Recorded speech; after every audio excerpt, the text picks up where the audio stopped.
Comentario al capítulo 2 de Apocalipsis por el Dr. Evis Carballosa. Las cosas que son. Las cartas a las iglesias de Éfeso, Esmirna, Pérgamo y Tiatira. Capítulo 2, del versículo 1 al 29. Introducción.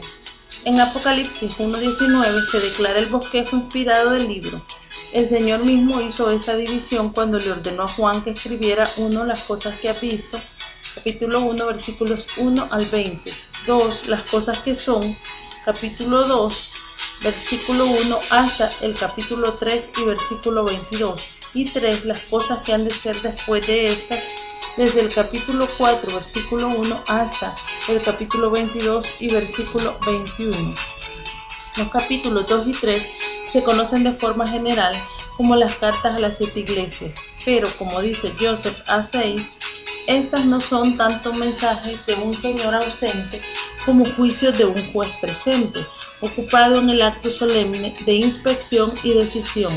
Las 7 iglesias eran literalmente asambleas históricas que existían en tiempos de Juan y con las que probablemente el apóstol trabajó como pastor itinerante.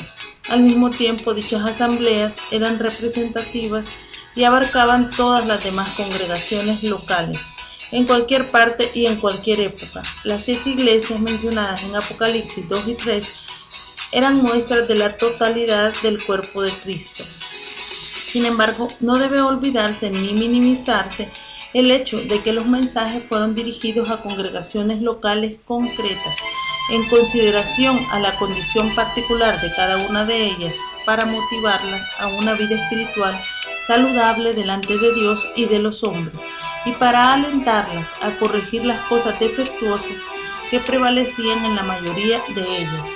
Cada una de las cartas consta de 7 partes: una dedicatoria, una descripción del Señor en consonancia con la visión en 1:12 al 16, una expresión de aprobación, una denuncia, una exhortación, una advertencia de disciplina, excepto a Esmirna, y una promesa al vencedor. Algunos estudiosos del Apocalipsis opinan que además de las innegables implicaciones locales de los mensajes, hay también una relación histórica en la aplicación de los mismos. Un buen número de intérpretes opina que los 7 mensajes representan 7 grandes periodos en la historia de la iglesia. La carta dirigida a la iglesia de Éfeso representa el periodo apostólico. La de Esmirna representa el tiempo de las persecuciones. La de Pérgamo habla de la corrupción de la iglesia. Tiatira simboliza el auge y supremacía del catolicismo. Sardis representa la era de la Reforma. Filadelfia describe el periodo de énfasis misionero y evangelístico, y la Odisea representa el periodo de la apostasía de la iglesia. Aunque esa interpretación que ve en las cartas a las 7 iglesias es un cuadro del desarrollo histórico de la iglesia cristiana, tiene sus méritos, es preferible tomar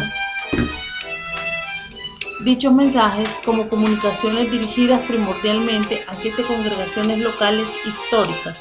Al mismo tiempo, dichas iglesias de manera simultánea representan condiciones que existían en aquellos tiempos y que han estado presentes en todos los periodos de la historia de la iglesia hasta hoy día. En resumen, hay una triple aplicación de las 7 cartas. En primer lugar, hay una aplicación directa a las iglesias a las que originalmente se les dirigió: Éfeso, Esmirna, Pérgamo, Tiatira, Sardis, Filadelfia y la Odisea. En segundo lugar, hay una aplicación universal a todas las congregaciones existentes a través de los siglos y hasta la edad presente, en consonancia con su condición respectiva.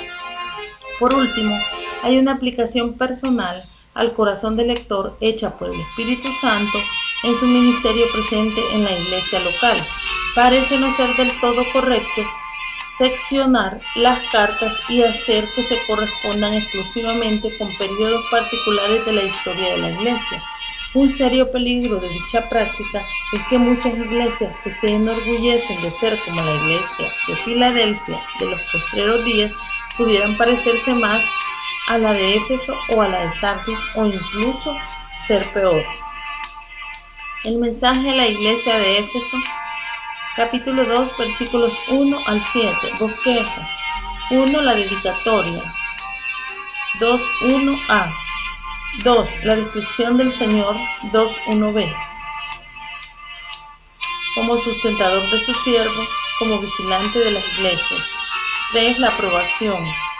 Capítulo 2, versículos 2 y 3. Por el celo en el obrar, por la pureza doctrinal, por resistir en medio de la prueba. 4. La denuncia por el abandono del primer amor. Capítulo 2, versículo 4. 5. La exhortación. Capítulo 2, versículo 5a. A recordar su estado pasado, al arrepentimiento, a hacer las primeras obras. 6. La advertencia y el reconocimiento. Capítulo 2, versículos 5b y 6. La advertencia a terminar el testimonio, el reconocimiento del repudio a los nicolaitas. 7. La promesa al vencedor. Capítulo 2, versículo 7. Notas exegéticas y comentarios. Versículo 1. Escribe al ángel de la iglesia en Éfeso.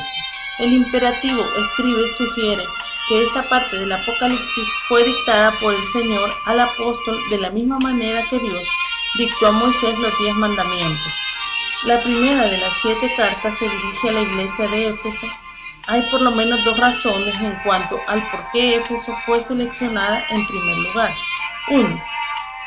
Era la ciudad más importante en el Asia Menor, tanto comercial por su gran puerto como políticamente por tener la mayor población. Además, allí estaba el templo dedicado a la gran diosa Diana. Dicho templo era una de las 7 maravillas del mundo antiguo. 2. Era la sede principal del ministerio del apóstol Juan y donde pasó cerca de la mitad de su vida.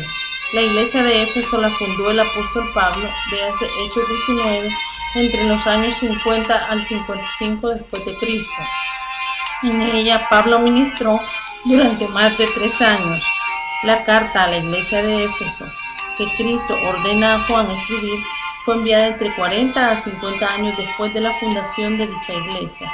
Es evidente que las profecías de Pablo tocante a la entrada en Éfeso de falsos maestros se cumplieron literalmente.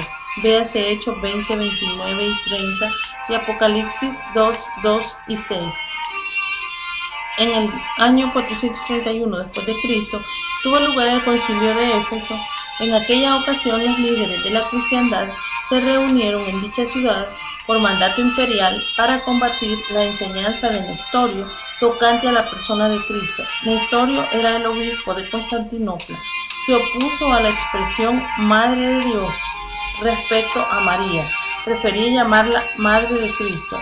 A Nestorio se le acusó de dividir la persona de Cristo y fue depuesto por decreto del concilio de Éfeso. Al ángel. El vocablo griego ángelos significa mensajero. Dicho término describe a un embajador enviado para llevar un mensaje. El sustantivo ángel se usa para identificar a algún ser celestial enviado por Dios. Véase Mateo 1:20, Lucas 1:11 y 26 y 28. El mismo vocablo, sin embargo, se usa en el Nuevo Testamento tocante a hombres. Véase Mateo 11:10, Lucas 9:52, Santiago 2:25.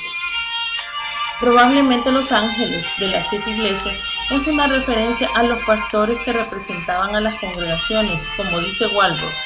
Es debidamente entendido aquí como una referencia a mensajeros humanos a esas iglesias. Esos mensajeros eran probablemente los pastores de dichas iglesias o profetas a través de quienes el mensaje se entregó a la congregación. Los mensajeros o ángeles representaban las iglesias no como líderes únicos o pastores monárquicos, sino como sobreveedores de las congregaciones. Es por eso que las cartas se dirigen al representante de la congregación, no directamente a la congregación como tal. El que tiene las 7 estrellas en su diestra. La expresión el que tiene o cratón es el participio presente, voz activa de crateo, que significa tener poder sobre, sostener firmemente. El presente sugiere acción continua, de manera que Cristo se identifica como aquel que sostiene firmemente en su diestra las 7 estrellas, es decir, los ángeles o mensajeros de las iglesias. El que anda en medio de los 7 candeleros de oro. El verbo anda o peripatón es el participio presente de peripateo, que sugiere un movimiento constante. La idea de este participio con el artículo determinado describe la figura de alguien que se mueve vigilante y ejerce control sobre las iglesias. La descripción destaca la autoridad de Cristo sobre la iglesia de Éfeso. Al parecer, las circunstancias de la iglesia de Éfeso necesitaban la manifestación de la autoridad del Señor y al mismo tiempo su protección. Ambas necesidades quedan plenamente satisfechas a través de Jesucristo. Véase Levíticos 26:12. Versículo 2. Yo conozco tus obras y tu arduo trabajo y paciencia. El verbo conocer, oida, no es un conocer experimental, sino que es el conocimiento de la omnisciencia divina, es decir, conocimiento completo y total. Véase 2:9 y 13 y 19, 3:1 y 8 y 15. Tus obras, ta ergasou, se refiere al trabajo o esfuerzo de los creyentes de Éfeso, que consistía en arduo trabajo, ton kopon, que significa trabajo esforzado. Este vocablo implica no un simple trabajo, sino realizar un esfuerzo que produce agotamiento, y paciencia, ten hipomonen. Este término expresa paciencia con relación a las circunstancias, mientras que su sinónimo, longanimidad, macrotimia, es paciencia respecto a personas. Paciencia o resistencia en medio de las circunstancias es una cualidad cristiana de alta estima y que cuando se practica redunda en un beneficio enriquecedor en el creyente. Véase Romanos 5:3 y 4, Santiago 1:3 y 4. El esfuerzo de los efesios no se limitaba a lo físico, sino que se extendía al celo por la pureza doctrinal y práctica. 1. No puede soportar a los malos. 2. Ha probado a los que se dicen ser apóstoles y no lo son, y los has hallado mentirosos. Y 3. Aborreces las obras de los nicolaitas. Versículo 6a. El verbo soportar significa aguantar una carga. Los efesios no toleraban el peso de la carga de los falsos maestros, quienes evidentemente eran una carga muy pesada. Esos maestros herejes o falsos apóstoles fueron probados, epeirazas, con el propósito de determinar la calidad y modo de pensar de ellos. El resultado de la prueba fue que se les halló mentirosos. Eso sugiere que los líderes de Éfeso tenían el suficiente conocimiento y discernimiento espiritual para emitir tal veredicto. Entre los falsos maestros estaban los nicolaitas, versículo 6. Este grupo era de origen incierto, pero es evidente que era influyente.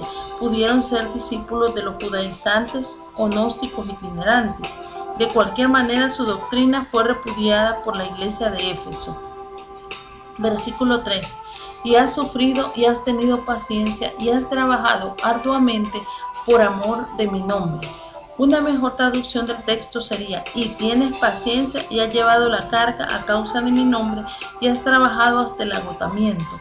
El Señor reconoce esas características de la iglesia de Éfeso y añade que, a pesar del gran esfuerzo realizado en medio de las pruebas, no has desmayado. O que copiaques.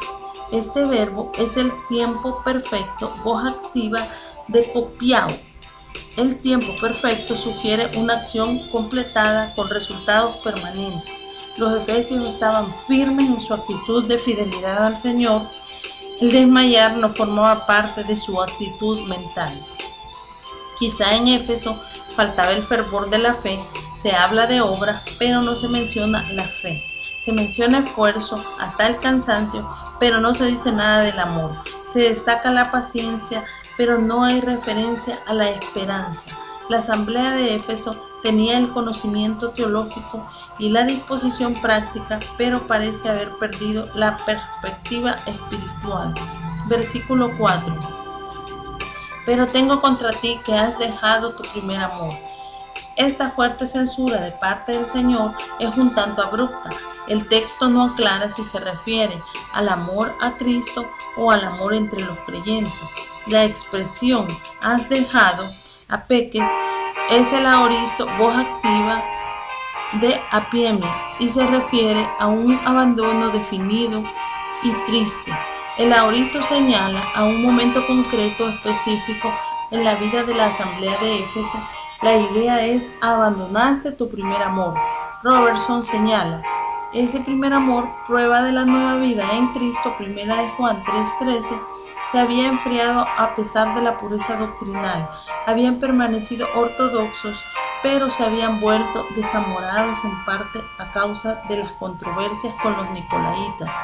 El escritor catalán José Grau hace un excelente comentario tocante a la situación de Éfeso.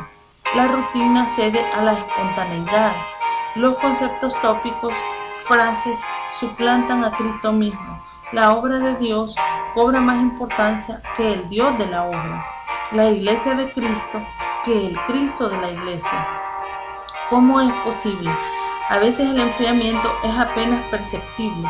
Un proceso lento, mucho trabajo, falta de tiempo, pocas atenciones, poca oración, etc. El creyente puede abandonar su amor hacia el Señor, pero el amor del Señor nunca se aleja del creyente. Romanos 8:35 al 39. Cristo no nos ama por lo que somos, sino pese a lo que somos. El amor con el que Dios ama al creyente es verdaderamente asombroso. 1 de Juan 3:1. Versículo 5.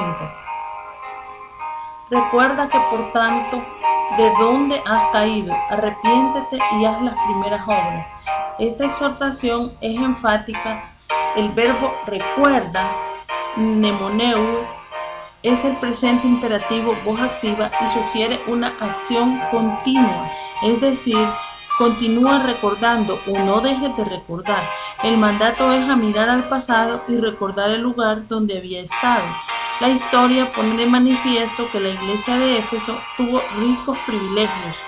Por ahí pasaron los mejores predicadores y maestros de la época, tales como Apolos, Timoteo, Aquila y Priscila, el mismo apóstol Juan y Pablo, quien invirtió más de 3 años ministrando la palabra de Dios en aquella congregación.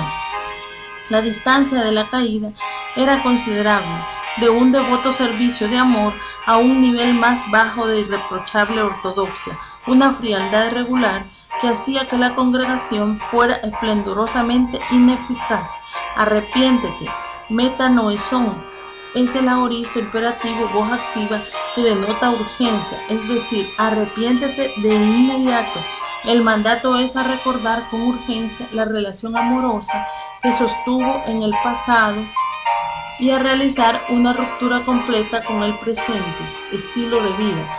Además, la asamblea debía dar marcha atrás y hacer las primeras obras, es decir, las obras motivadas por el amor a Cristo, en lugar de seguir anclados en la fría ortodoxia. Pues si no, es una condición elíptica en la que el verbo no se expresa. La idea es, pues si no te arrepientes, la advertencia del Señor es, vendré pronto a ti. Erchomai soy. El verbo en el texto griego es un presente futurístico que sugiere inminencia, es decir, vendré a ti en cualquier momento. Ver Juan 14:2 y 3. La frase vendré pronto a ti y quitaré tu candelero de su lugar se ha interpretado de diferentes maneras por los estudiosos del Apocalipsis. Hay quienes entienden que se refiere a un juicio especial sobre la iglesia de Éfeso, que ya tuvo su cumplimiento. La iglesia de Éfeso se mantuvo activa durante varios siglos, pero su testimonio se enfrió y a la postre fue removido. Algunos piensan, por lo tanto, que la frase no es una referencia a la parusía, sino a una visitación inmediata para un juicio preliminar. Si se tiene en cuenta el contexto general del Apocalipsis, es sensato tomar la frase vendré pronto a ti y quitaré tu candelero de su lugar como una referencia a la venida escatológica de Cristo. Después de todo, ese es el tema central del libro. Robert L. Thomas, en su cuidadoso estudio del Apocalipsis, observa que Juan utiliza un modelo semita de expresión. Por ejemplo, La expresión literal de Mateo 18:21b es: Señor, ¿cuántas veces perdonaré a mi hermano que peque contra mí? El sentido del versículo, sin embargo, es: ¿cuántas veces cuando mi hermano peque contra mí lo perdonaré? Ese modelo semita, al parecer, es el que Juan usa en la frase bajo estudio. La expresión literal es: pero si no te arrepientes, vendré a ti y quitaré tu candelero de su lugar si no te hubieres arrepentido. El sentido natural de la frase es: si no te arrepientes, cuando yo venga, quitaré tu candelero de su lugar si no te hubieses arrepentido antes de la venida, cuando quiera que esto ocurra. La remoción del candelero pudiera referirse al hecho de que en su venida el Señor ha de librar al remanente creyente de la iglesia de Éfeso de los juicios y la tribulación, mientras que el remanente inconverso de dicha iglesia tendrá que pasar por la hora de la prueba que vendrá sobre el mundo entero. Apocalipsis 3:10. La iglesia de Éfeso había sido bien enseñada por una pléyade de maestros de la palabra de Dios. Muchos de los miembros de la congregación habían sido fieles evangelistas y misioneros del Señor. Con el decursar de los años, sin embargo, la congregación había dejado su primer amor. El Señor les advierte del peligro que corrían si no se arrepentían cuanto antes. Concretamente, aquellos que solo profesaban haber creído, pero que no habían nacido de nuevo y por lo tanto no tenían ninguna relación espiritual con Cristo, no formarían parte de la esposa del Cordero y se quedarían en la tierra. Esos no tendrían testimonio que dar al mundo y por lo tanto no tendrían candelero. 2. Versículo 6. Junto a la advertencia hay un reconocimiento del celo de la congregación de Éfeso. Este reconocimiento sirve para mitigar la severidad de la advertencia y para demostrar que el Señor no pierde ninguna oportunidad para manifestar su gracia. ¿Qué aborreces? Oti miseis. Aborrecer el mal es una contrapartida parcial de amar lo bueno. Ver Romanos 12:9. Las obras de los nicolaítas, es decir, las prácticas de los nicolaítas. Aquí no se censura la doctrina, sino la praxis de aquel grupo. Ver 2:15. El Señor también odia o aborrece la misma práctica, de modo que el aborrecer de los efesios era de origen divino, ya que se identificaba con lo que el mismo Dios repudia y que parece relacionarse con la elevación de una clase sobre otra dentro de la iglesia. El origen de los nicolaítas es oscuro. Se han sugerido dos soluciones. 1. La solución tradicional la ofrecieron Ireneo e Hipólito, quienes atribuyen la fundación de la secta a Nicolás, el prosélito de Antioquía, Hechos 6:5, pero no presentan pruebas. Es posible, sin embargo, que un grupo gnóstico posterior, implicado en la fundación de dicha secta, haya usado el nombre de Nicolás. 2. Una segunda sugerencia tiene que ver con la etimología del nombre Nicolaitas. El vocablo griego Nike significa victoria o conquista y Lao significa pueblo. De manera que Nicolaitas significa los que han conquistado al pueblo. Si la secta hacía honor a su nombre, entonces era un movimiento que exaltaba a los clérigos por encima de los laicos. La expresión más completa de esa práctica se encuentra con posterioridad en el episcopado y el papado. Versículo 7. El que tiene oído, oiga lo que el Espíritu dice a las iglesias. Obsérvese que hay, en primer lugar, una promesa individual. Había en la iglesia de Éfeso individuos que tenían sensibilidad espiritual para escuchar y distinguir la voz del Espíritu Santo. En segundo lugar, hay una aplicación universal. El mensaje para la iglesia de Éfeso debe ser escuchado por todas las demás congregaciones, puesto que las mismas verdades son aplicables cuando existen las mismas condiciones. Al que venciere, toi nikoti. ¿A quién se refiere esta frase? ¿Quién es el vencedor? En Apocalipsis 21, 7 y 8, el vencedor se contrasta con el que se pierde, es decir, los cobardes e incrédulos, los abominables y homicidas. En 1 Juan 5:4, el vencer se atribuye al acto de la fe salvífica y libra para siempre al creyente de los errores del sistema mundial. Según 1 de Juan 2:14, vencer se iguala con la derrota de Satanás a través de la palabra de Dios que habita en el creyente. En Juan 16:33 se expresa que el creyente vence en virtud del triunfo de Cristo sobre el mundo. En 1 de Corintios 15:44, el creyente vence la muerte en la primera resurrección cuando Cristo venga. En Romanos 8:37, el creyente es más que vencedor en Cristo sobre todo lo que intente separarle del amor de Dios.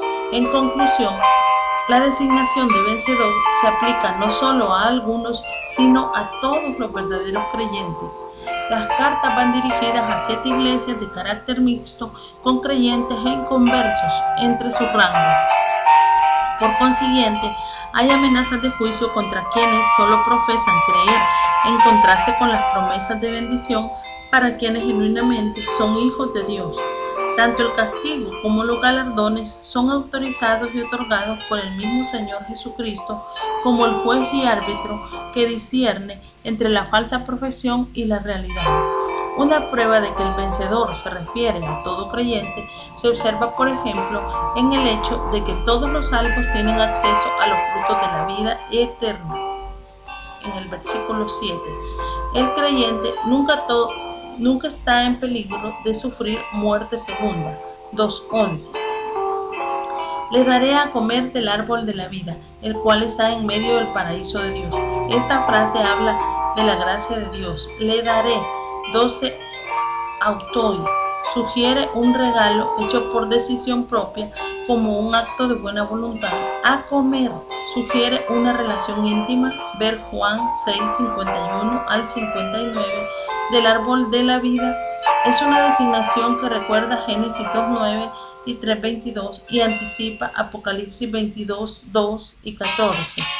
El pecado vedó al hombre el acceso al árbol de la vida, pero el creyente recupera el disfrute de dicho árbol en virtud de vencer el mal en Cristo, en lugar de ser vencido por el mal, como ocurrió en el huerto del Edén, Génesis 3:22. Una nota de interés es el hecho de que la palabra árbol, silón, es el mismo vocablo que se usa en el Nuevo Testamento para designar la cruz de Cristo. Fue en el madero o árbol de la cruz donde Cristo llevó nuestra maldición para que nosotros podamos recibir la bendición de la vida eterna. Véase Hechos 5:30, 10:39, 13:29, Gálatas 3:13 y 1 de Pedro 2:24, el cual está en medio del paraíso de Dios. El vocablo paraíso, paradiesoi, describe un huerto u oasis oriental utilizado para el placer y el bienestar de los monarcas de la antigüedad. Aquí se refiere a la habitación de Dios, un hogar permanente de los redimidos de Cristo. Lo que originalmente era un huerto de gozo ha tomado la connotación de los nuevos cielos y la nueva tierra. Resumen. La primera de las 7 cartas se dirige a la iglesia de Éfeso. La asamblea de Éfeso era notoria por su impulso hacia Dios, su fervor y su celo doctrinal. Esta congregación evidentemente fue una iglesia misionera durante toda una generación y se destacó en el Asia Menor, pero a pesar de todos los privilegios, la iglesia de Éfeso abandonó su primer amor. El Señor, en su gracia y misericordia, reconoce las virtudes de la congregación y le advierte de la necesidad de regresar a su relación original con Dios. El mensaje a la iglesia de Éfeso es de vital importancia para la iglesia hoy. Hay muchas congregaciones con las mismas características, tienen celo doctrinal, trabajan arduamente, pero sufren un enfriamiento espiritual que afecta su vida diaria. El mensaje a la iglesia de Esmirna, capítulo 2, versículos 8 al 11. Bosquejo 1, la dedicatoria, versículo 8. 2. La descripción del Señor, versículo 8b, como el eterno soberano, como el vencedor de la muerte. 3. La aprobación, versículo 9. 4. La exhortación, versículo 10. 5. La promesa, versículo 11. Notas exegéticas y comentarios. Versículo 8. Y escribe el ángel de la iglesia de Esmirna. La ciudad de Esmirna, situada a 56 kilómetros al norte de Éfeso, fue fundada por griegos eólicos en el siglo XII a.C. y aún hoy se observan rastros de construcciones ciclópeas de las épocas remotas de la ciudad. Los griegos iónicos tomaron control de Esmirna al comienzo del siglo VII y posteriormente la ciudad cayó bajo el control del reino de Lidia. En el siglo IV, en tiempos de Alejandro Magno, Esmirna tuvo un estupendo auge económico debido al comercio, tanto con el oriente como con el occidente. Esa prosperidad movió a Alejandro a ordenar su reconstrucción. La responsabilidad de la tarea recayó sobre Lisímaco, uno de los generales de Alejandro. La reconstrucción se efectuó en un sitio al suroeste de la antigua ciudad. La nueva ciudad fue protegida con excelentes murallas. Durante el Imperio Romano, Esmirna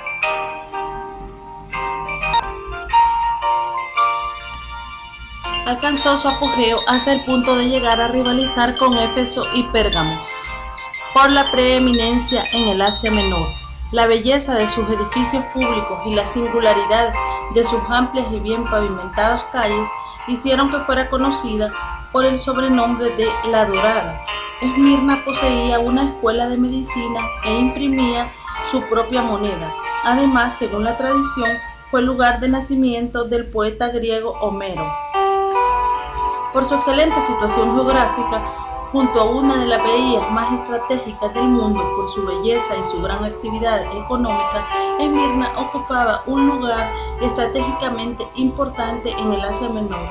Era en realidad el adorno de Asia. El vocablo Esmirna significa mirra. En tiempos del Nuevo Testamento tenía una población de cerca de 200.000 habitantes.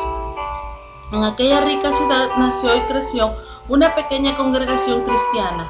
No se sabe con exactitud cuándo y quién fundó la iglesia de Esmirna.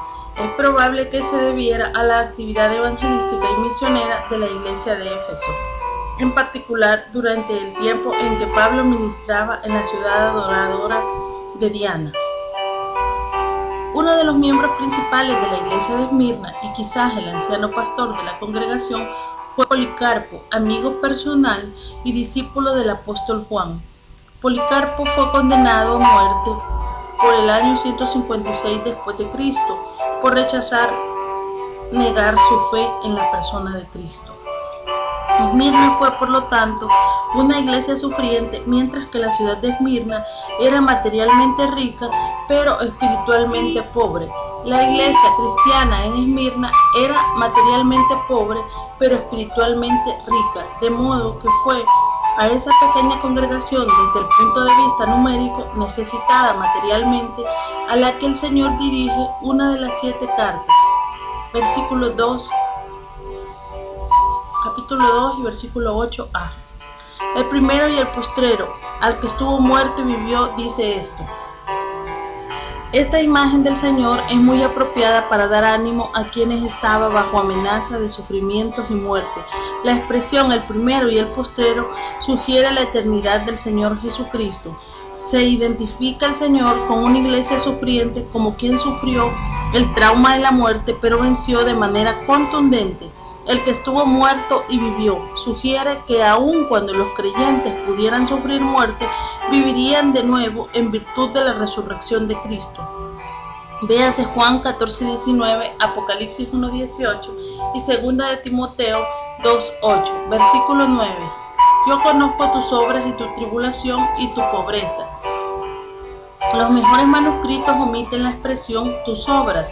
La lectura correcta debe ser yo conozco tu tribulación y tu pobreza. El Señor se identifica con los sufrimientos de aquella pequeña congregación y declara que conoce con conocimiento divino las tribulaciones por las que atraviesan. Las pruebas y tribulaciones tienen varios propósitos en la vida del creyente. 1. Hacer que buenos cristianos sean mejores. 2. Disciplinar a cristianos que se han apartado. 3. Manifestar el poder guardador y la gracia de Dios. 4. Dar al cristiano la oportunidad de tener comunión en los sufrimientos de Cristo. Colosenses 1:24. Y 5. derrotar a Satanás en su propio juego. El sustantivo tribulación, tilipsin, significa un asedio, presión, cualquier cosa que carga el espíritu. El Señor conocía el asedio y la presión a que los creyentes en Esmirna eran sometidos por los enemigos del cristianismo, pero además conocía la pobreza, tocheyan, es decir, la humillante y deplorable estrechez material de los creyentes de Esmirna. No se sabe con certeza cuál era la causa de la pobreza de los cristianos de Esmirna, pero sí parece que se relacionaba con su identificación con la fe cristiana. El ambiente de antagonismo hacia la fe cristiana, que evidentemente existía en Esmirna, hacía difícil que un creyente pudiera ganarse la vida y de ahí que estuviera económicamente destituidos. A pesar de la abyecta pobreza de los cristianos de Esmirna, el Señor les dice: pero tú eres rico. La riqueza del creyente es fundamentalmente espiritual. Véase Santiago 2:5, 2 Corintios 6:10. El vocablo pero, allá, indica un contraste destacado. La frase en sí es enfática, puesto que de forma literal dice: pero rico tú eres. Los seres humanos miden la riqueza con el criterio del valor de los bienes materiales que una persona posee. El criterio divino es diferente. Se puede ser rico materialmente y pobre delante de Dios. También se puede ser pobre en la tierra y rico con respecto al cielo. Véase Lucas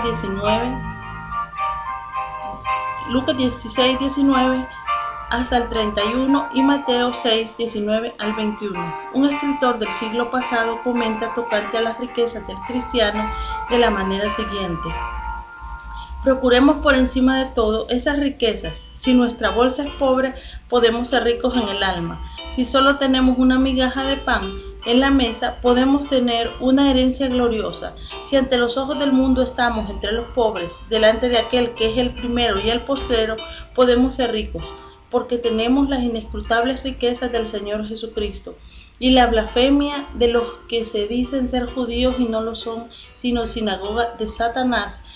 La oposición de los judíos a la fe cristiana es de sobra conocida. El testimonio de los evangelios, el libro de Hechos y algunas de las epístolas paulinas demuestra el antagonismo de los líderes de la nación de Israel contra Cristo y sus seguidores. El vocablo blasfemias puede significar calumnia o vituperio, aunque el mismo término se usa respecto a hablar mal contra Dios. Aquí parece referirse a las calumnias que se levantaban contra los cristianos. Las calumnias o falsas acusaciones provenían de gente de raza judía primordialmente, porque Cristo es la piedra de tropiezo para el israelita.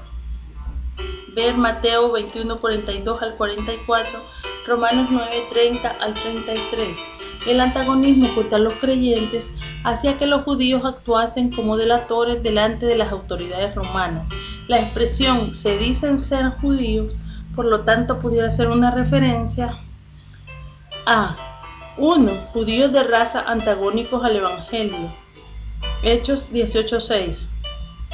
Quienes, sin embargo, no eran verdaderos hijos espirituales de Abraham. Romanos 2:28-29.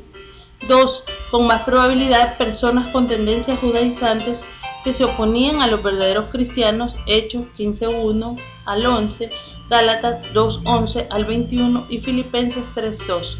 Uno se pregunta si esa no era una manera de evadir la persecución de las autoridades romanas, las cuales extendían una tolerancia limitada a la sinagoga, pero consideraban la iglesia cristiana como una religión ilícita. Juan llama a sus susodichos sinagoga de Satanás, es decir, lugar de reunión del adversario. Satanás es el enemigo de Dios y por consiguiente es el adversario de los que aman y obedecen a Dios. 1 Pedro 5:8. Los que blasfemaban de los cristianos eran personas dominadas por el diablo, cuyo propósito era erradicar el testimonio cristiano de Esmirna. Versículo 10. No temas en nada lo que vas a padecer. En esta frase el Señor exhorta a los creyentes a dejar de temer. A pesar de los inminentes sufrimientos que les sobrevendrían, el Señor nunca esconde de los suyos el costo del servicio y el testimonio cristiano. Véase Mateo 5:10 al 12, 16, 24 y 25, Hechos 9, 16 y Filipenses 1, 29. He aquí el diablo echará a algunos de vosotros en la cárcel. Los cristianos de Esmirna estaban a punto de padecer a causa de las instigaciones de Satanás. El vocablo diablo significa acusador, calumniador. El enemigo de Dios haría uso de sus instrumentos, hombres inicuos, para acusar a los cristianos delante de las autoridades romanas. Los cristianos eran acusados de ser desleales al emperador porque adoraban al rey Jesús. También se les acusaba de ser ateos porque adoraban a un solo Dios, en contraste con los romanos que eran politeístas. Además se les acusaba de inmoralidad porque celebraban ágapes o fiestas de amor cristiano a las que no se permitía la entrada de los inconversos. Para que seáis probados, indica el propósito de ser echados en la cárcel. El verbo seáis probados, peirachete, esta es la voz pasiva y no expresa la identidad de la gente que ejecuta la prueba. Sin duda la voluntad permisiva de Dios juega un papel importante en las pruebas de los creyentes. En este caso, aunque Satanás actúa de instigador para que los cristianos sean falsamente acusados, no puede negarse que Dios de manera soberana supervisa y controla lo que ocurre. Tal como sucedió con Sadrach, Mesach y Abed-nego en Daniel 3, debió ocurrir con los creyentes de Esmirna. Y tendréis tribulación por 10 días. Hay quienes alegorizan la expresión 10 días y afirman que significa 10 diferentes persecuciones imperiales. Debe observarse, sin embargo, que el texto no habla de 10 persecuciones, sino de una sola. Además, el sustantivo días debe tomarse en el sentido literal. Por supuesto, la frase tampoco se refiere a la tribulación escatológica que ha de preceder a la venida de Cristo en gloria. La interpretación más sensata es la que da a la expresión 10 días, emeron deca, su sentido más normal. Dicha frase está en el caso genitivo de tiempo, indicando no que la persecución duraría 10 días, sino que ocurriría dentro de ese espacio de tiempo. La duración no es lo importante, sino los acontecimientos que tendrían lugar dentro de ese espacio de tiempo. Sé fiel hasta la muerte y yo te daré la corona de la vida. El verbo se hinou es el presente imperativo voz media y sugiere la idea de continuidad. Continúa siendo fiel, incluso hasta el punto de la muerte violenta. La promesa del Señor es: y yo te daré la corona de la vida. El Señor se refiere a un galardón o premio. La corona de la vida no es la vida misma. Recuérdese que la vida eterna es un regalo de Dios que se recibe solo mediante la fe en Jesucristo. Ver Juan 6:47, Romanos 6:23, Primera de Juan 5:12.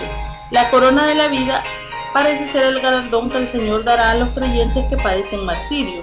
La palabra corona, Stéphanos, se refiere al collar de laurel con el que se premiaba al ganador de las competencias atléticas tan populares en Esmirna. Las competencias sugieren agonía y conflicto para los participantes. La promesa de la corona de la vida sugiere además que habrá grados de remuneración en el cielo. Cristo, como juez y como el poderoso conquistador de la muerte, está eminentemente calificado para otorgar tales galardones. Versículo 11. La carta a la iglesia de Esmirna termina con una promesa. En primer lugar, hay una llamada de exhortación semejante a la que aparece en 2:7. La aplicación es tanto individual como colectiva. Aquel individuo que tiene oído, oiga. Es decir, quien esté dispuesto a prestar atención al mensaje de manera personal, lo que el Espíritu dice a las iglesias, o sea, no solo a la iglesia de Esmirna, sino a todas las asambleas cristianas en general. La promesa al vencedor es la siguiente: no sufrirá daño de la muerte segunda. La expresión no sufrirá es enfática. En el texto griego hay una doble negativa que generalmente se traduce al castellano como nunca, jamás. Ver Juan 10:28. El verbo sufrirá daño es el aoristo subjuntivo voz pasiva del verbo adikeo, que significa actuar injustamente. Aquí significa lesionar físicamente o hacer daño a alguien. Ver 6:6, 7:2 y 3, 9, 4 y 10, 19, 11, 5. De modo que el Señor promete al vencedor de la manera más enfática posible que nunca sufrirá daño concretamente de la segunda muerte. Esa última expresión es también enfática y pudiera traducirse de la manera siguiente: de la muerte, es decir, la segunda. La Biblia habla de una muerte física o terrenal, Mateo 10:28, y una muerte eterna, Apocalipsis 26. La muerte eterna es la segunda muerte, que significa la separación eterna entre la persona y Dios. La segunda muerte tiene lugar en el lago de fuego, Apocalipsis 20, 14 y 15. Resumen. La iglesia de Esmirna era pequeña en número y pobre en recursos materiales, a pesar de encontrarse en un ambiente de opulencia económica y esplendor sociopolítico. Los creyentes de Esmirna eran perseguidos y acusados ante las autoridades romanas por un grupo de judíos a quienes Juan describe como sinagoga de Satanás. A pesar de las limitaciones y las dificultades, los cristianos de Esmirna tenían recursos espirituales con los que hacían frente a los enemigos del cristianismo. La iglesia de Esmirna no claudicó en medio de las persecuciones, que al parecer fueron severas, ya que en el año 138 después de Cristo, uno de sus líderes principales, Policarpo, murió en la hoguera. La asamblea de Esmirna proporciona un ejemplo digno de imitarse. Hay en el mundo hoy día congregaciones que luchan por sobrevivir en medio de limitaciones y estrecheces semejantes a las que existieron en Esmirna. Hay congregaciones que tienen que enfrentarse hoy día al paganismo moderno, al gnosticismo y al fanatismo religioso. Todavía hay en el mundo de hoy lugares donde el testimonio cristiano se paga con la vida. La promesa del Señor a la iglesia de Esmirna, sé fiel hasta la muerte y yo te daré la corona de la vida, tiene vigencia para el creyente hoy. El mensaje de Pérgamo. Capítulo 2, versículos 12 al 17. Bosquejo. 1. El destinatario. Versículo 12a. 2. La descripción del Señor. Versículo 12b. 3. El reconocimiento. Versículo 13. 4. La acusación. Versículos 14 y 15. 5. La exhortación. Versículo 16a. 6. La advertencia. Versículo 16a. Y 7. La promesa. Versículo 17. Notas exegéticas y comentarios. Versículo 12. Y escribe al ángel de la iglesia en Pérgamo. La ciudad de Pérgamo, situada a 88 kilómetros al norte de Esmirna, fue fundada por colonos griegos, aunque probablemente hubo un asentamiento en el mismo sitio contemporáneo con el establecimiento de Troya. El vocablo Pérgamo significa matrimonio consumado. Esta ciudad llegó a ser la principal de la provincia de Misia. Uno de los generales de Alejandro Magno, Lisímaco, trasladó su fortuna de 9.000 talentos de oro a Pérgamo y nombró a su lugarteniente Filatero como guardián de dicha fortuna. Filetaero fue el fundador de la dinastía de los Atálidos. Bajo la mencionada dinastía, Pérgamo prosperó en gran manera, según Ramsay. Pérgamo era una ciudad real, una ciudad de autoridad. Uno de los Atálidos, Aumenes II, en el 197 al 159 a.C., agrandó y embelleció la ciudad. Además construyó una biblioteca que albergaba 200.000 volúmenes. El vocablo castellano pergamino tiene sus raíces en Pérgamo, puesto que allí se comenzó a producir dicho artículo como material de escritura. Pérgamo era una ciudad religiosa y en ella había más cultos y templos que en Éfeso. Entre otros, se adoraba allí al dios Esculapio, deidad de la terapéutica, cuyo símbolo era una serpiente, aborrecido por los cristianos. En la Acrópolis de Pérgamo se encontraba un enorme altar en forma de trono dedicado a Zeus. Pérgamo fue la primera ciudad en el Asia que construyó un templo dedicado a la adoración de Augusto César. Además se adoraba a Dionisio, el dios de la fertilidad, y a la diosa Atenea, guardiana y patrona de la ciudad de Atenas. El culto a Asclepio, deidad asociada con la sanidad, era importante en Pérgamo. El que tiene la espada aguda de 2 filos dice esto: el Señor se identifica con firme y penetrante severidad. La frase es muy enfática. El artículo determinado se repite 3 veces y se pudiera reducir o traducir: esto dice el que tiene la espada, la aguda, la de 2 filos. La repetición del artículo tiene el propósito de aislar cada una de esas características. El sustantivo espada es rompalía, la espada de gran tamaño fabricada en Tracia. La espada sugiere la palabra de Cristo activa en disciplina gubernamental. La iglesia de Pérgamo ha desertado de las filas del Señor y se ha sometido al control de la autoridad terrenal que un día será aplastada bajo el poder del Rey de Reyes. Pérgamo como iglesia estaba implicada en un estado de bigamia espiritual, 2 Corintios 6, 14 al 16. He aquí una lección importante. Cuando la iglesia no hace uso de la espada del Espíritu, la palabra de Dios, en autojuicio, entonces Cristo vendrá y la usará por sí mismo en juicio divino contra la iglesia. Versículo 13. Yo conozco tus obras y dónde moras, donde está el trono de Satanás. El texto griego omite la expresión tus obras y, por lo que la lectura sería: yo conozco dónde moras, donde está el trono de Satanás. El verbo mora significa tener una residencia permanente. Dicho verbo se usa en el Apocalipsis en un sentido moral.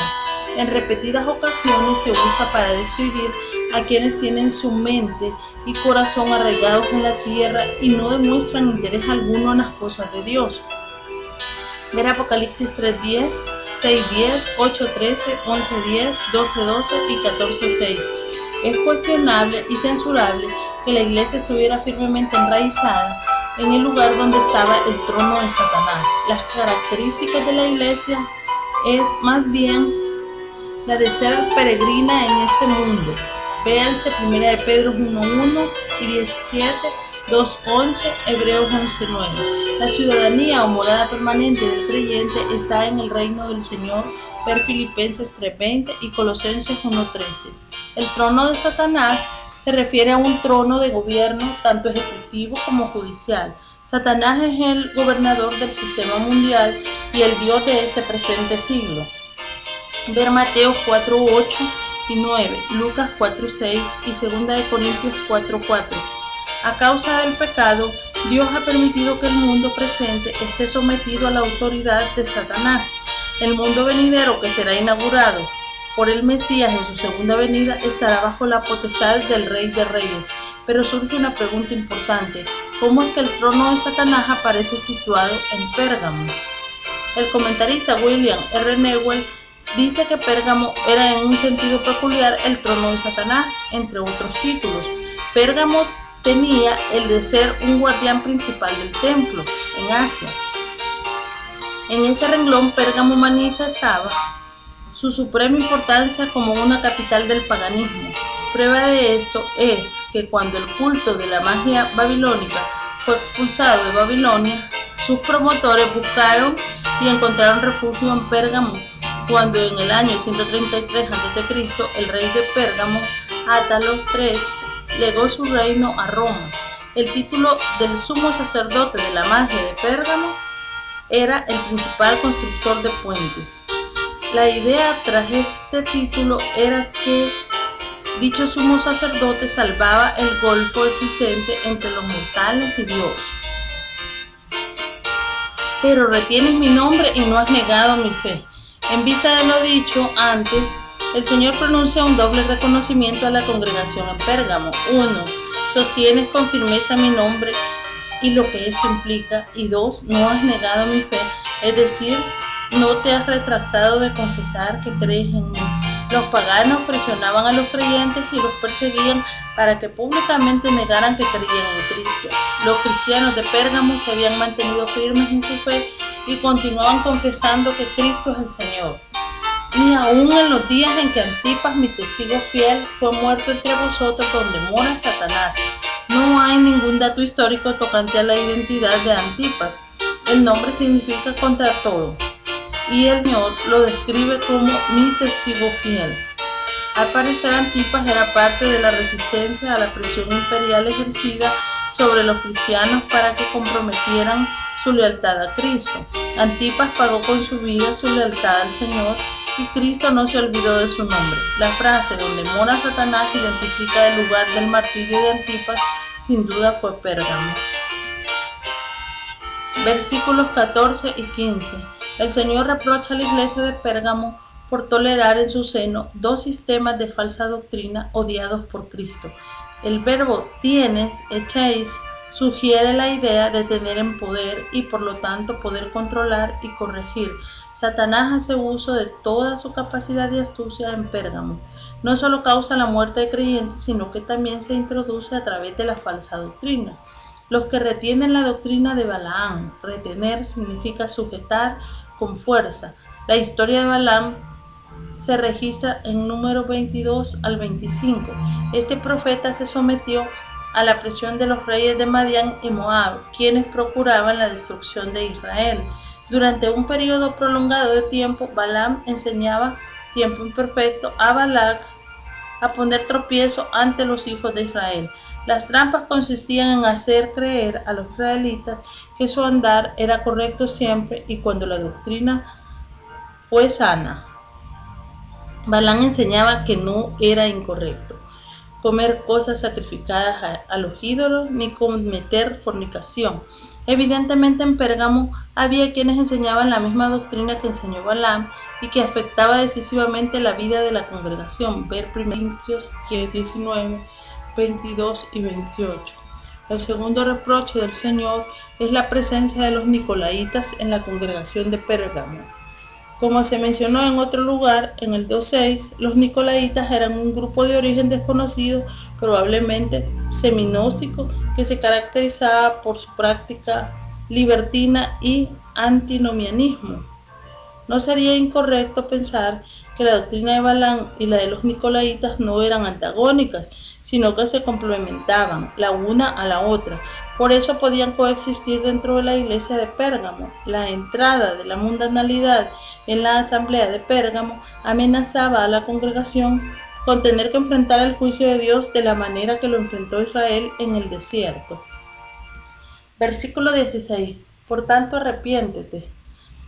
Metanoizón.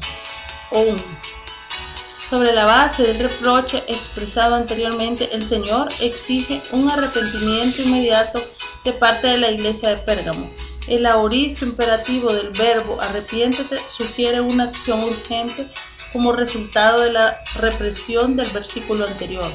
Pues si no, eidemei es una expresión elíptica, es decir, el verbo es entendido tácitamente. La idea completa es, pues si no te arrepientes. El descuido de parte de la congregación a obedecer el mandato de un arrepentimiento inmediato acarrearía el juicio del Señor. Vendré pronto a ti.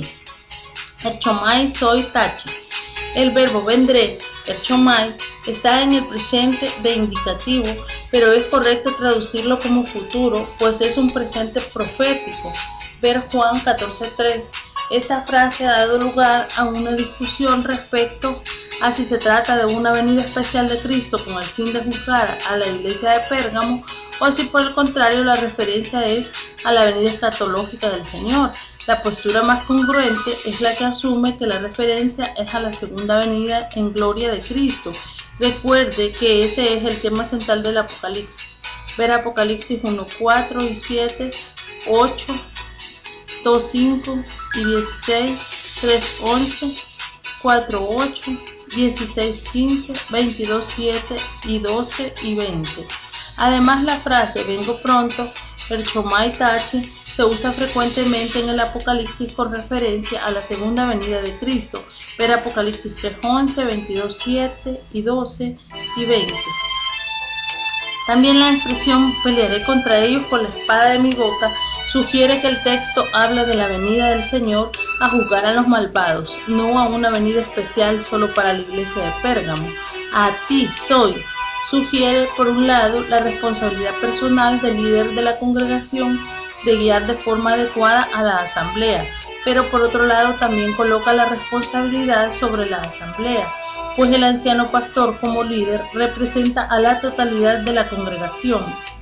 En el caso de la iglesia de Pérgamo es evidente que la asamblea como un todo toleraba la presencia de los balamitas y los nicolaitas en el seno de la congregación. Ambos grupos poseían y enseñaban una doctrina y una ética que eran repudiadas por el Señor. Y pelearé contra ellos con la espada de mi boca. El verbo pelearé, polemeizó, significa realizar una campaña bélica o una guerra total. Cristo interviene como guerrero divino en defensa de su pueblo, ver Éxodo 15:3. La espada de mi boca se refiere a la palabra que pronuncia sentencia judicial contra los maestros herejes. 2:17. Versículo 17. Al que venciere, daré a comer del maná escondido. Esta frase contiene la primera de 3 promesas que el Señor hace. Al que venciere, el maná escondido parece referirse al hecho de que el creyente puede apropiarse del sustento espiritual a través de la comunión con Cristo. El maná es una referencia al mismo Señor Jesucristo.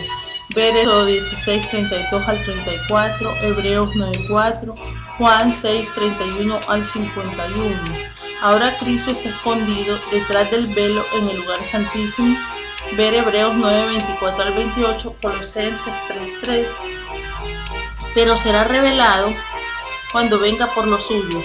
Ver Filipenses 3:20 y 21 y 1 Juan 3:1 al 3. Y le daré una piedrecita blanca. La segunda promesa del Señor es dar una piedrecita blanca, que evidentemente significa una señal de privilegio y favor peculiar. Hay algunas teorías tocante al significado de la piedrecita blanca.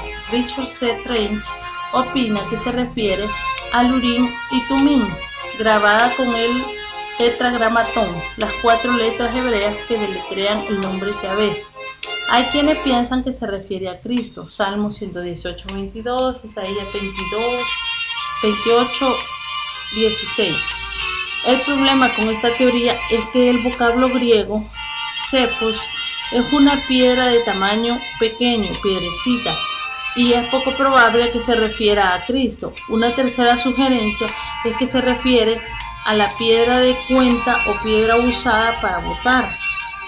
Ver Hechos 26:10. Quienes sostienen esta teoría implican al poder judicial de los santos en conjunción con Cristo. Los santos juzgarán ángeles. 1 Corintios 6:23. El color blanco se asocia con la santidad recibida a través de Cristo. Lo más probable es que la piedrecita blanca deriva su significado de la manera como los habitantes del Imperio Romano eran admitidos gratuitamente a los espectáculos. Se les entregaba un trozo de pan y una entrada gratis con la forma de una piedrecita blanca. También se acostumbraba a premiar a los ganadores en las competencias con el mismo regalo para que pudieran entrar a los actos de celebración. La piedrecita blanca pudiera ser una figura para indicar que el creyente tendrá entrada libre en la gran fiesta de celebración relacionada con la segunda venida de Cristo. La tercera promesa hecha por el Señor al vencedor es darle un nombre nuevo. Este será una muestra de intimidad y afecto tierno para quien lo recibe, el cual ninguno conoce sino aquel que lo recibe. Ese nombre nuevo de intimidad y comunión entrañable es usado por el Señor Jesucristo y solo es conocido por el creyente en comunión personal con Él. El nombre indica la condición de los redimidos tal como es entendida y apreciada por Cristo. Resumen. Aunque la iglesia de Pérgamo estaba casada con el mundo e implicada en prácticas que desagradaban al Señor, la misericordia de Dios obra y extiende un llamado al arrepentimiento a toda la congregación.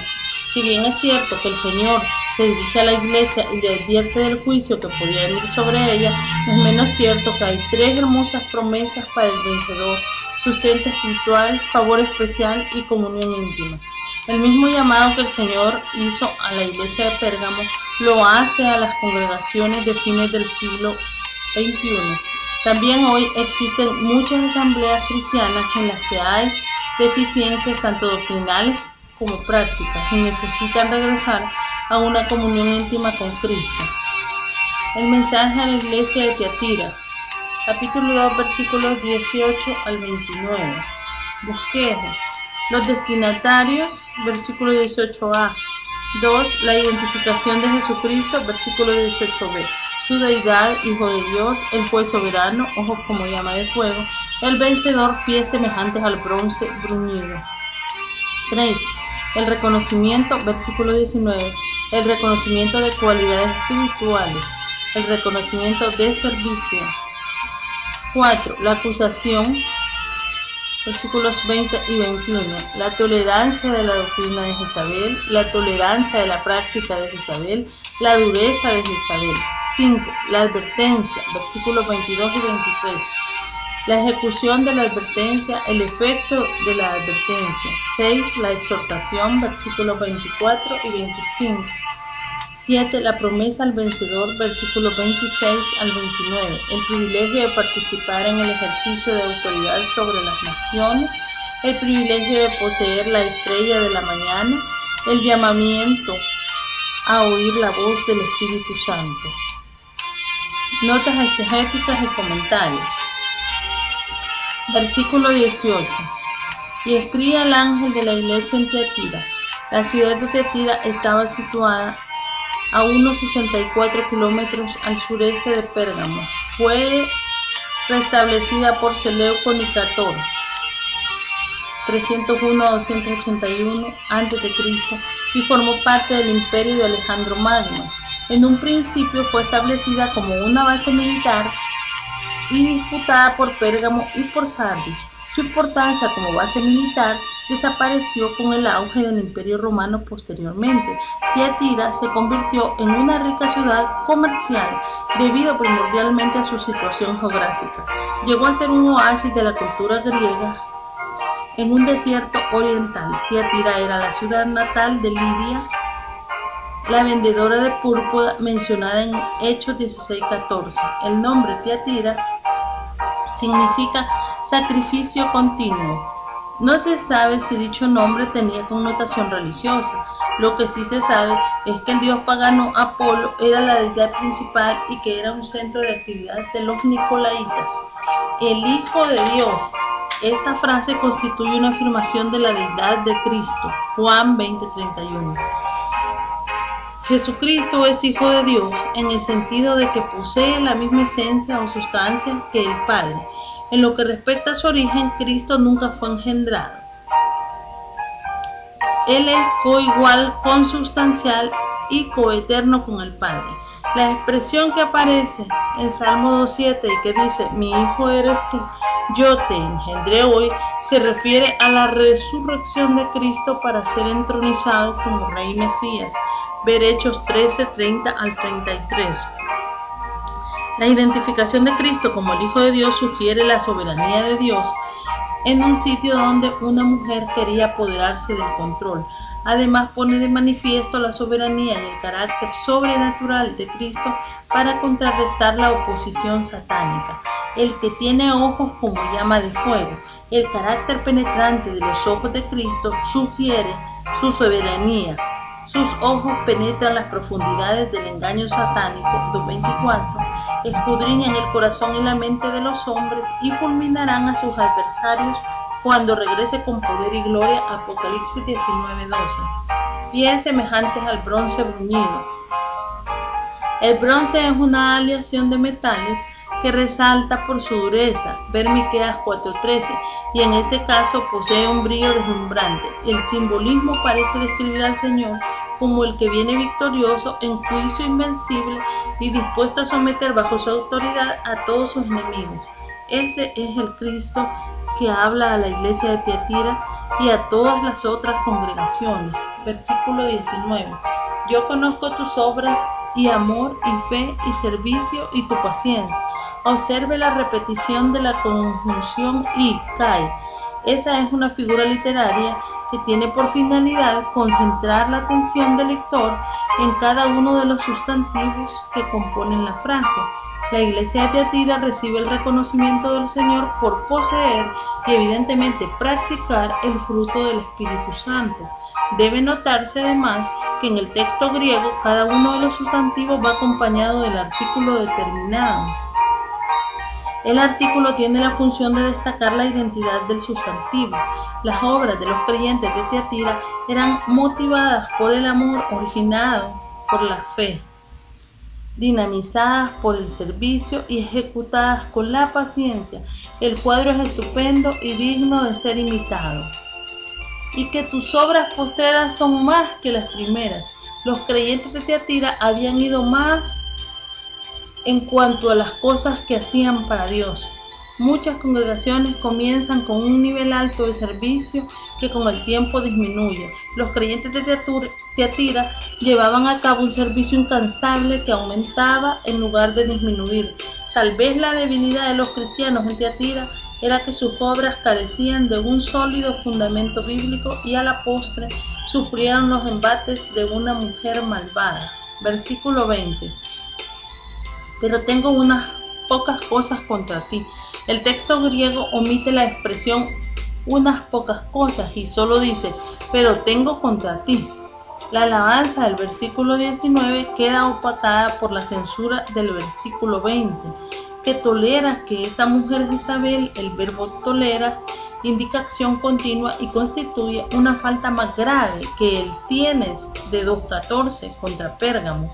Toleras es lo opuesto de aborreces, 2.6, que describe la actitud de los efesios contra los nicolaitas. La identidad de Jezabel no es fácil de determinar. Las sugerencias más comunes son: 1. Hay quienes entienden que es un término alegórico usado simbólicamente para designar a un grupo. Es difícil armonizar dicha postura con el uso del singular cama, versículo 22. Si Jezabel representa a un grupo, ¿quiénes son los que con ella adulteran? Plural. La interpretación alegórica no resiste la prueba exegética. Otros opinan que se refiere a una mujer literal, la esposa del mensajero o pastor de la iglesia. El término mujer también significa esposa. De ser así, el matrimonio del pastor no podía ser más desafortunado. Si bien es cierto que mujer podía significar esposa, la interpretación normal y natural del texto no parece concederle ese significado. 3.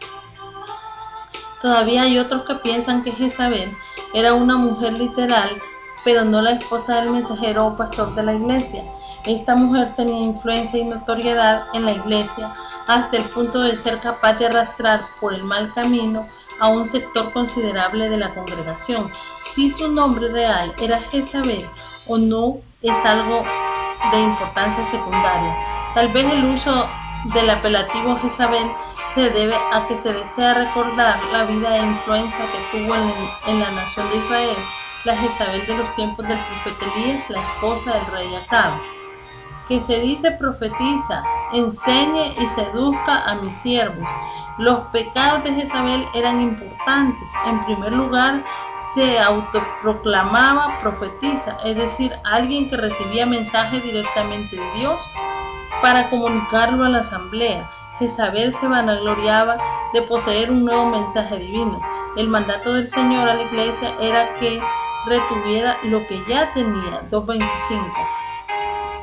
La pretensión de Jezabel era en lo absoluto falsa, seguramente producto del engaño satánico. La segunda falta grave de Jezabel fue pretender convertirse en la maestra de la congregación, incluso la que enseñaba a los siervos del Señor. Didaskei, enseñe, particulariza la función de liderazgo de Jezabel a la enseñanza, un papel eclesiástico vedado mucho antes a las mujeres por Pablo. 1 Timoteo 2.12.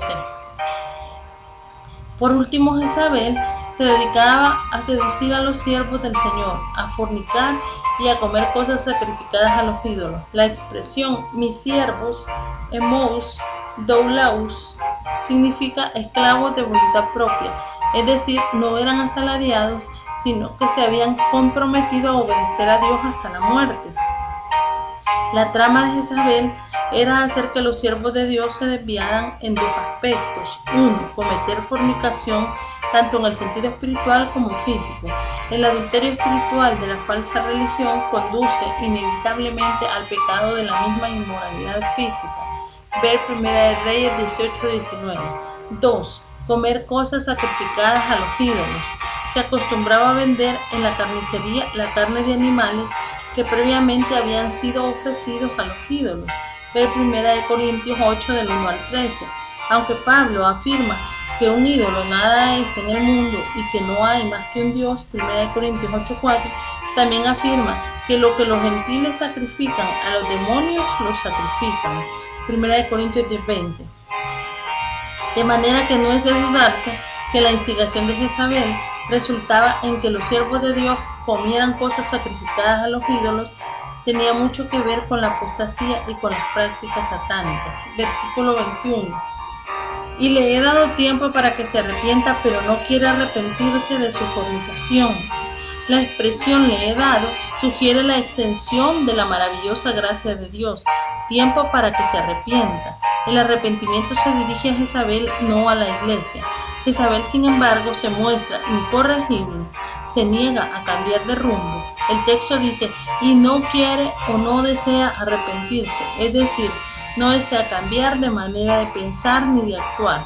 El tiempo presente del verbo no quiere sugiere que Jezabel no mostraba ninguna disposición hacia el arrepentimiento. Ver Mateo 23:37, Juan 5:39 y 40. Por lo tanto, tendría que afrontar las consecuencias. Romanos 2:5. Versículos 22 y 23. He aquí yo la arrojo en cama y en gran tribulación a los que con ella adulteran. Esta frase declara la ejecución de la amenaza pronunciada por el Señor contra Jezabel y sus aliados. El tiempo presente del verbo yo la arrojo pudiera tener función de futuro, es decir, yo la arrojaré. Obsérvese que en el mismo Señor, Él es quien ejecuta el juicio contra Jezabel. El vocablo cama, clinen, sugiere la cama de un enfermo, no el hecho del adulterio. Jezabel y sus cómplices serían arrojados en lecho de angustia y aflicción en lugar de permitirles reposar en un sofá de pecado. Probablemente la idea es que Dios la entregaría para que fuera destruida por su propia locura y fatuidad. Ver Romanos 1:24 al 26. Algunos entienden que el arrojar en cama pudiera significar perdición eterna en el infierno, puesto que con toda probabilidad Jezabel no era una creyente genuina. El severo juicio anunciado incluye el ser arrojada en gran tribulación. Tilipsin megalien. La ausencia del artículo determinado destaca la naturaleza o la esencia del significado de la expresión gran tribulación. Es como si el Señor dijera, yo la arrojaré hacia una situación tal cuya característica es de gran tribulación. Es probable pues que el versículo 22 marque una transición. 1. De fornicación física a fornicación espiritual. 2. De enfermedad física a gran tribulación. Por último, debe notarse que el castigo recae en 3 personas o grupos. 1. Jezabel, como cerebro principal de la situación. 2. Los incautos que cometieron adulterio con ella. Y 3. La descendencia de Jezabel, y a sus hijos heriré de muerte. Versículo 23a.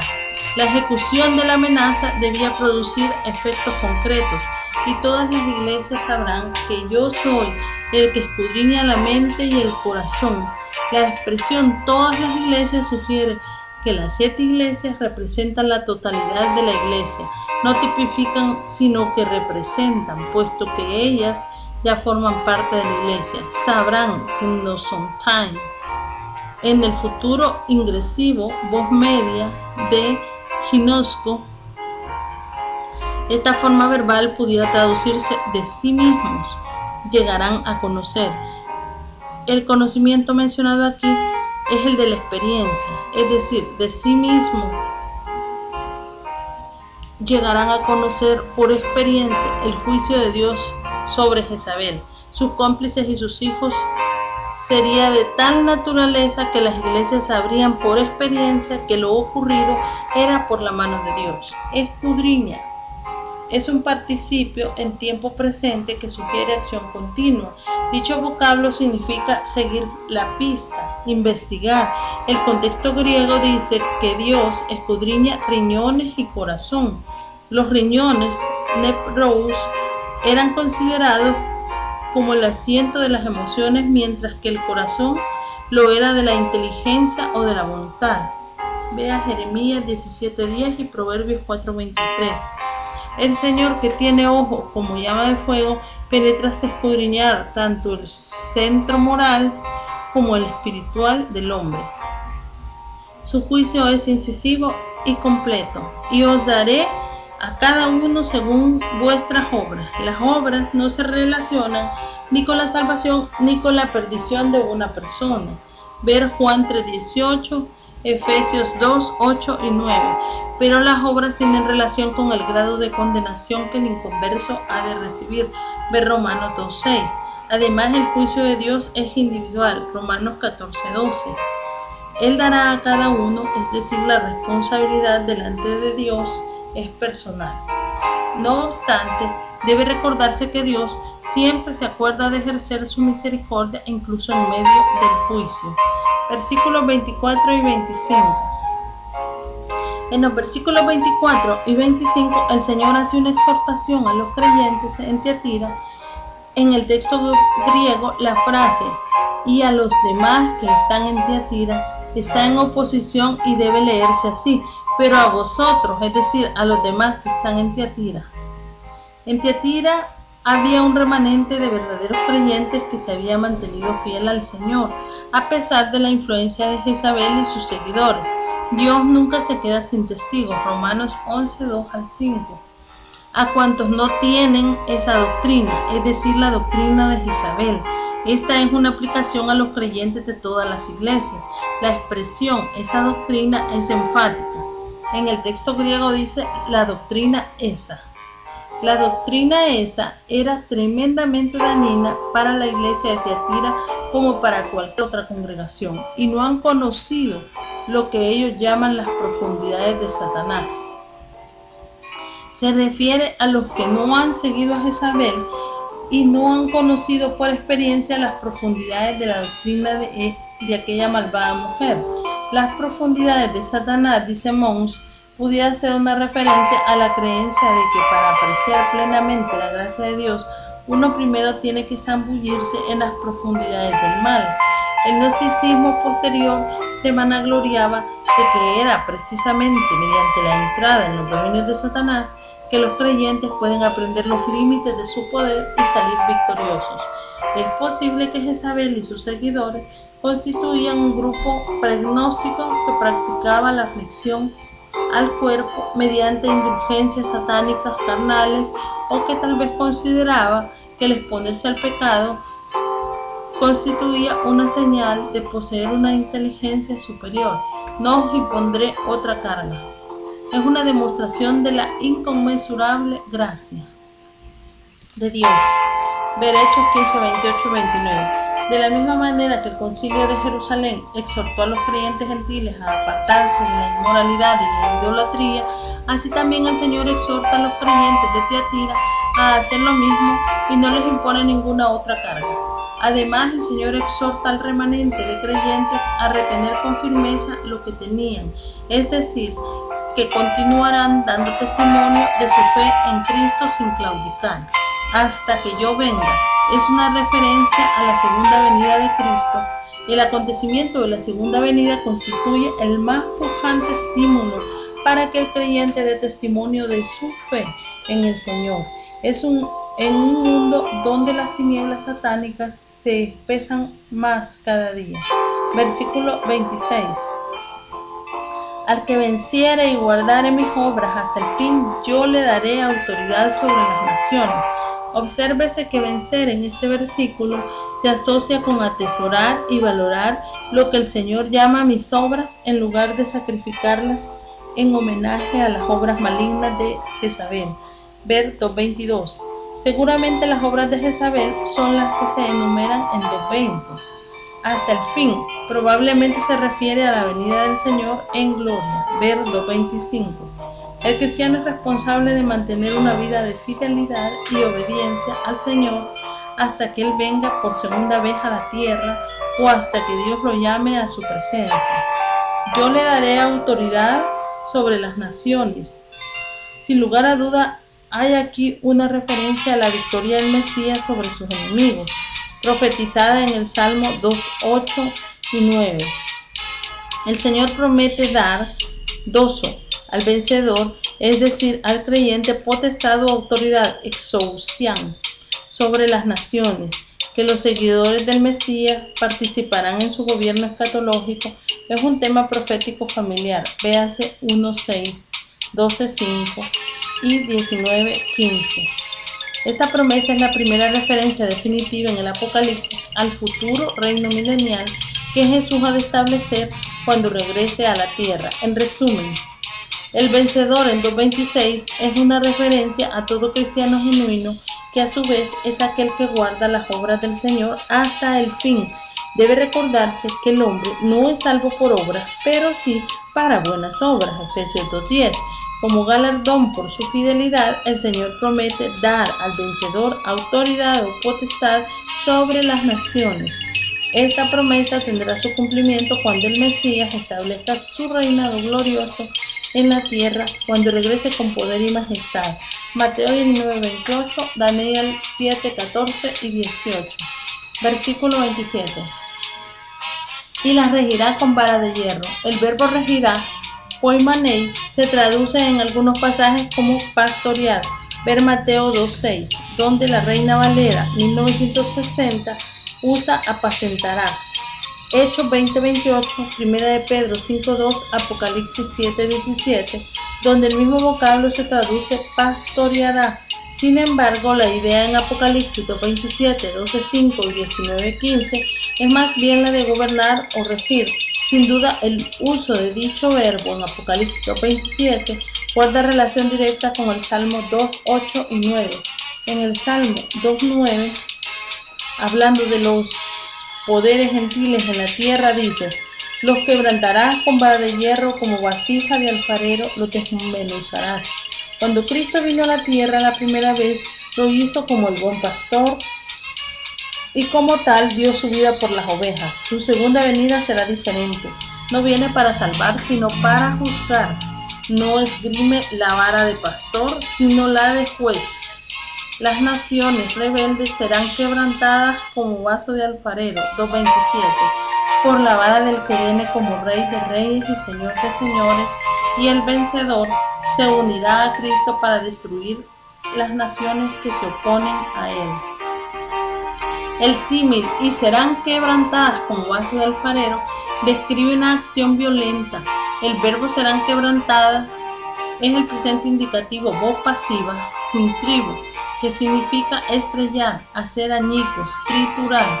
Las naciones rebeldes se comparan con el frágil barro de la tierra que será completamente pulverizado por el poder irresistible del Mesías triunfante. Como yo también la he recibido de mi Padre. La fuente de poder del Rey Mesías se origina en el Padre Celestial, quien ha dado al Hijo toda autoridad para juzgar. Juan 5:22, Salmo 2, 7 y 8. La expresión "he recibido" es un tiempo perfecto que indica una acción completada cuyos resultados perduran. La autoridad que el Hijo posee permanentemente es la misma que Él ha derramado sobre el vencedor, que compartirá con el Rey Mesías la victoria sobre las naciones rebeldes. Versículo 28. Y le daré la estrella de la mañana. Algunos expositores entienden que la estrella de la mañana mencionada aquí se refiere a la misma persona de Cristo. Quienes así piensan se apoyan primordialmente en el hecho de que Jesús se identifica a sí mismo como la estrella resplandeciente de la mañana. Apocalipsis 22:16. Quizás sea mejor, sin embargo, entender dicha frase como una referencia a la gloria de los redimidos en el reino mesiánico. La estrella de la mañana se caracteriza por su brillante resplandor que la distingue de los demás astros del firmamento. Hay una promesa del Señor en Daniel 12:3 que tiene una proyección similar. Los entendidos resplandecerán como el resplandor del firmamento, y los que enseñan la justicia a la multitud como las estrellas a perpetua eternidad. La misma idea surge en el Evangelio según San Mateo, donde dice: entonces los justos resplandecerán como el sol en el reino de su Padre. Mateo 13:43. Ambos versículos contemplan la realidad del reinado glorioso del Mesías, de modo que es preferible entender que la estrella de la mañana es la promesa de que en el reino mesiánico los justos han de brillar como estrellas. De ser así, habría un gran contraste. Los redimidos del Señor han sido ignorados, despreciados y perseguidos por el mundo. En el mundo venidero, la gloria de los redimidos se manifestará universalmente y brillarán con la gloria que proviene del Señor Jesucristo. Ver Colosenses 3:4. Versículo 29. El que tiene oído, oiga lo que el Espíritu dice a las iglesias. Este mismo llamado aparece en las cartas a las tres iglesias anteriores, Éfeso, Esmirna y Pérgamo. En el caso de Tiatira, el llamado a oír aparece después de la promesa dada al vencedor. Tal vez ese cambio en el orden sugiera que la situación en aquella congregación era tan deplorable que solo el vencedor prestaría atención a dicho llamado, mientras que el resto de la asamblea de Tiatira tendría que enfrentarse al juicio del Señor. Resumen: la iglesia de Tiatira poseía ciertas excelencias envidiables tales como amor, fe, servicio y paciencia. Era una congregación que había crecido en la cantidad de sus obras, aunque evidentemente no en la calidad de las mismas. Es reprochada por la tolerancia moral y por la falta de celo espiritual. La congregación de Tiatira había dado cabida en su seno al error teológico, a la falsedad eclesial y a la idolatría. Todo eso había desembocado en prácticas repudiables. La apostasía practicada en Tiatira era capitaneada por una mujer o mujeres que al parecer estaba implicada en actividades de ocultismo. El Señor hace un llamado al arrepentimiento a los culpables de aquella confusión y les advierte del juicio inminente que les sobrevendría si se negaban a arrepentirse. Dentro de la iglesia de Tiatira, el Señor tenía un remanente fiel al que le promete ricas bendiciones como recompensa por su fidelidad. Entre esas bendiciones está la de disfrutar de la gloria de su reino mesiánico. El mensaje de la iglesia de Tiatira constituye un llamado a todas las congregaciones cristianas, incluso las de hoy, a mantener tanto la limpieza doctrinal como la fidelidad práctica al Señor Jesucristo. El mensaje del Señor no es solo eclesial, sino también personal. El vencedor será remunerado y bendecido, mientras que el rebelde será castigado.